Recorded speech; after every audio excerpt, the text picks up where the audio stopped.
Hello everyone, this is GeoDroid John, and people have been asking me how I remove the support material, so let's get to that. I have an Iron Man palm here. You see I used my Ramen support, and start removing it. It's very easy to remove.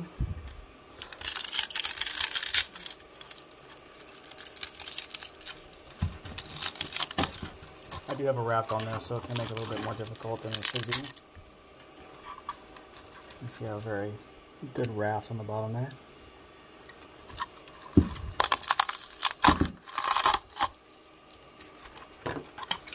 It's got the texture of like an apple core if you rip apart, and it feels like that.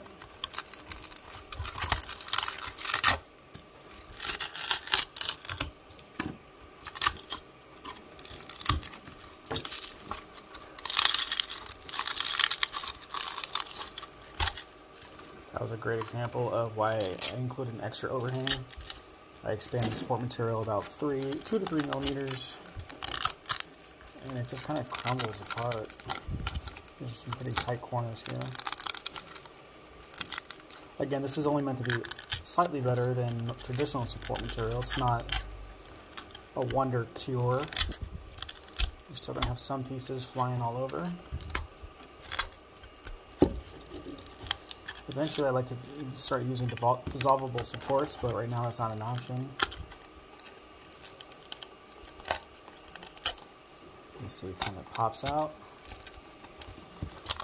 I'm trying to do this without tools. The next tool I'll jump to is going to be probably like an Allen key.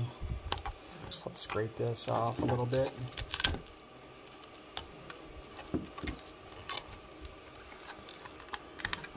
And then needle nose pliers to get the harder, deeper sections, and then finally a pocket knife just to scrape off the final lowest and tightest areas.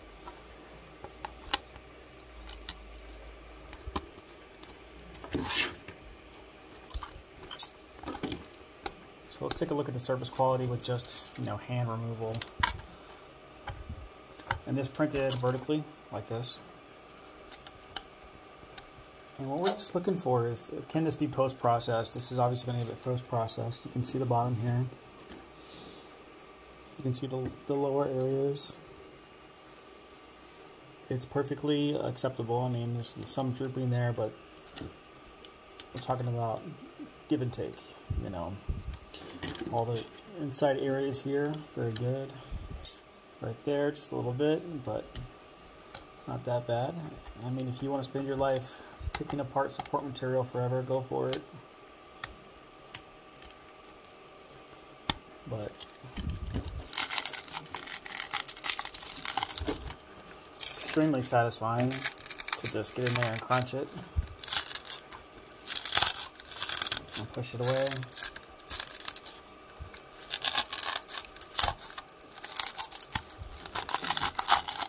There we go. One big piece comes right off.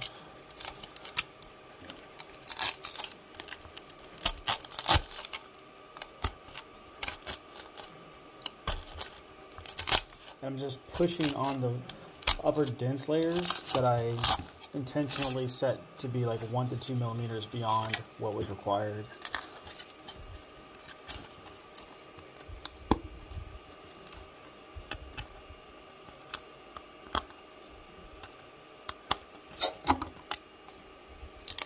A therapeutic thing.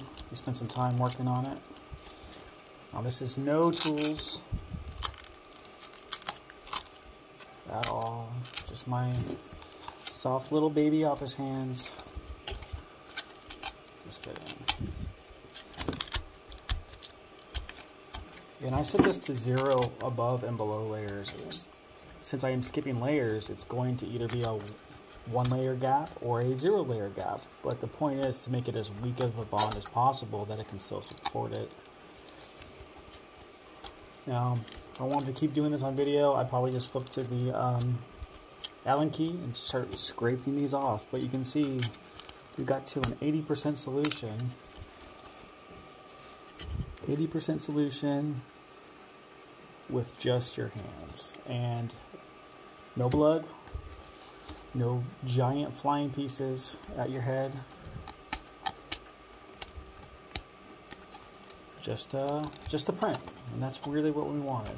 Was just a print. You can see the dense support material right here. More of it right here. So I do 6 upper layers at 90%. My next video, I'm going to go over the process settings I use in Simplify 3D. Unfortunately, there's no process I'm aware of that works in Cura. As far as I understand, there's no alternating support layers and skipping a layer that you can do in Cura. If there is, let me know. But this is my ramen support.